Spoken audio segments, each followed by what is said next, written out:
Good morning. It's 9:30 a.m. Eastern Standard Time, Wednesday, January 16th, 2019. Let's take a look at Litecoin.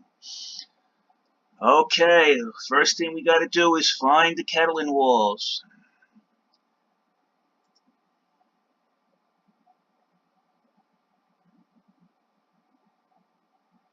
Okay, the first Kettling wall of 2500 is embedded in this 2704 at 3182. I've seen them before. Both Kettling walls are here at 2500. And the second Kettling wall is 3102. Those unfamiliar with Kettling walls, they're simplistic trades put up. The largest walls on both the buy and the sell side, which the shortest can't pass on the buy side, and those going long can't pass on the sell side. It's to fix the price between them. How I'm able to predict that this price was going to go down from yesterday is because I could see this deck was being stacked on the sell side with large trades. How do I know that? Everything below the sell wall is loaded with trades. Okay. Now, if we go above that sell wall, you're going to realize there's a vacancy there. Very few trades. Okay. All the trades are parked down here for a reason, to manipulate the price down. Plus, anybody that is trading is forced to trade below this unsurmountable sell wall. So it's either they're forcing people to trade the price lower, or they're actually putting these trades up themselves. Take your pick. Either one is illegal. Okay, now if they wanted the price to go up, they would move this sell wall closer to the epicenter, the 0 point of the spread, and it would raise the price up. This has happened too many times. Okay. Right now, this Coinbase has been given this information. CFTCs, they have not responded since September of 2017 when I told them about these illegal Kettling walls, which are forcing the price between them, and they're fixing the market price. It's manipulation. It's prohibited by Coinbase itself, and it's illegal based on the New York Department of Financial Services data, which they are a financial institution. They're allowing people to manipulate a market. They're liable, especially if I pointed it out and gave it to them dozens of times and have noted it on paper, video, recorded everything. It's all there on my channel to see. Now, another thing is I'd like to talk about is Charlie Lee and Brian Armstrong and the LTC debacle. These guys did an exit scam.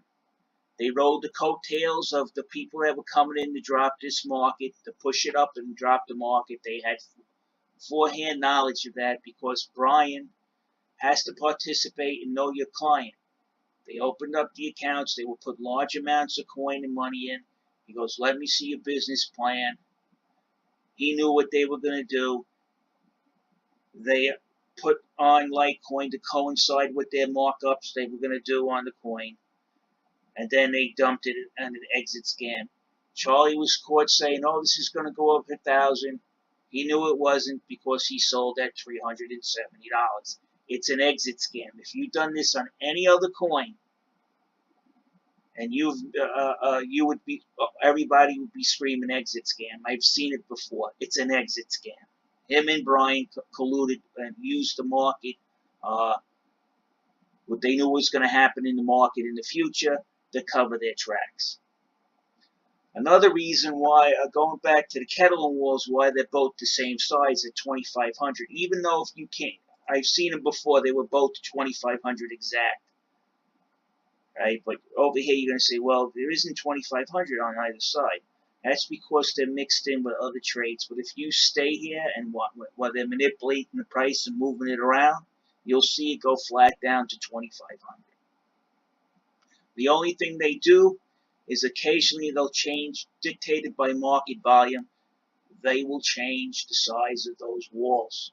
But they'll both be the same on each side. They'll both match each other. And the reason for that is they obscure their market manipulation by putting up a positive and a negative. This is not really sophisticated. It's very easy to see. It's market manipulation 101. Unfortunately, I'm perplexed how nobody's noticed this before. Now, when I turned this over to the CFTC on May 17th, they issued a subpoena on May 24th. And now not only is the CFTC involved, it's the DOJ and the New York State Attorney General's office. I've forked this over to them because I understand they were doing their own investigation. I gave them this information. They sent me a letter. I still have the letter. They said, make yourself available in the future to testify against Coinbase. When I get called to the office, which I will be called to the office, I'm going to explain what Charlie Lee and Brian Armstrong did as well. This whole thing, now I can truly understand why there's a lot of experts, calling Coinbase Conbase. And now I have a reasonable understanding of why they call it that. People seem to say, well, you shouldn't get so emotional. Let me tell you something. When people get ripped off and they find out that they have been ripped off by these scamming people, the first thing you're going to be met with is anger. Because first, you don't want to believe it. That's what a lot of people are defending Charlie Lee, because they met him in person and he's a nice, affable guy. But as soon as they discover, when people start looking at this and discover what he did, then you'll see the reason why he has a personal bodyguard now. Because I don't think I might be complaining about it on YouTube and taking some sort of forming up some kind of legal action. That's the extent I'll do it. But I think there's people out there that are telling him, you ripped us off, you're going to have to pay. And I think Charlie might have, if he's getting a bodyguard, he's robbed the wrong people. And if you are his bodyguard, you better start looking into what he did and rethink your contract with him. Either you get more money or you get the hell out of there. Because there's no way I'm catching a bullet for no thief, because I'm in the same business. I've been in finance and protecting people's assets and people personally. There's no way I'm going to protect somebody that's doing some shit, crazy crap to people, and there's people after him, and I'm not going to put myself in the way of no bullet for him. I'm sorry.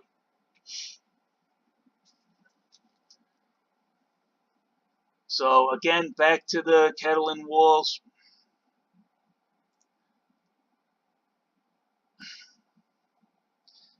This market is manipulated.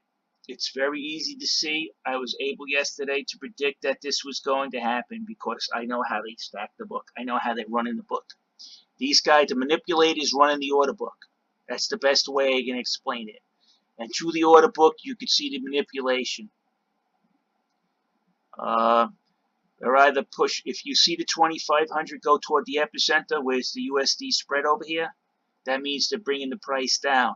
If you see the 2,500 down here go closer to the epicenter, that means it's going up.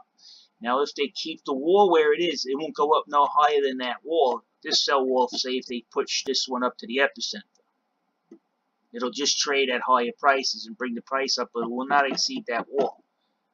A lot of times, they're really looking to go for broke. They'll move this wall up higher. That's how I'm able. Basically, that's how I'm able to call the market. I'm following the manipulation.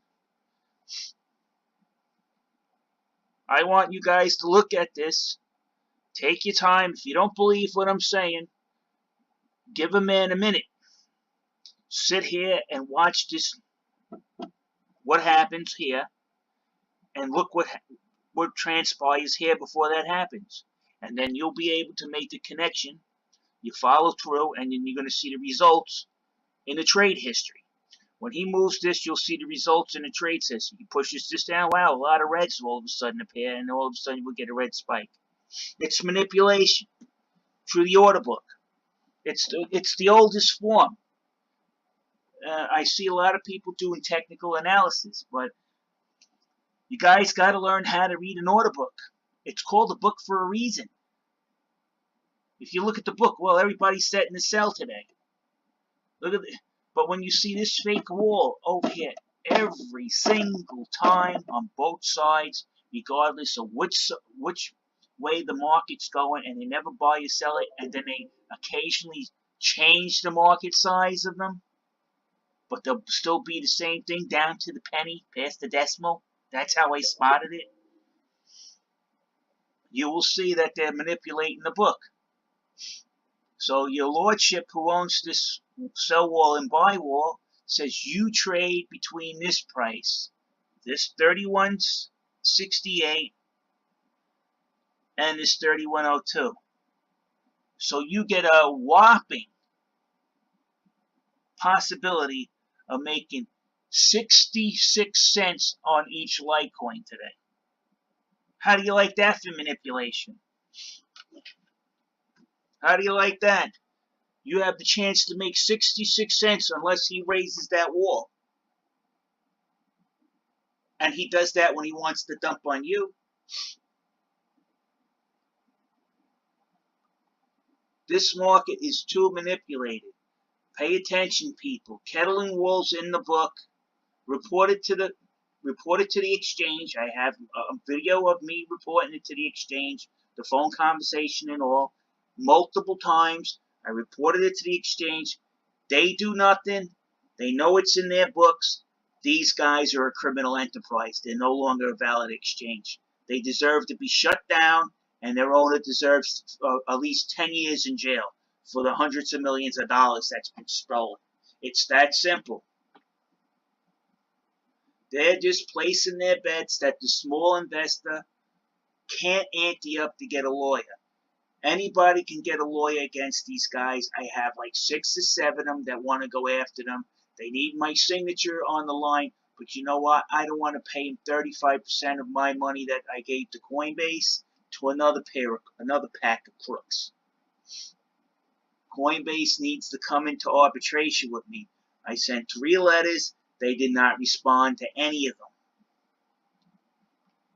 So Friday, I got to go to the American Arbitration Association. Then on Maiden Lane, I'm going right to FINRA, and I'm friggin' filing a formal complaint with them. If Brian Armstrong holds any credentials, a Series 7 or whatever, they're going to be suspended. That's the first step. This is a crime. It continues. This is a long-time scam they've been running. This is a boiler room that needs to be shut down. All right, guys. Talk to you later.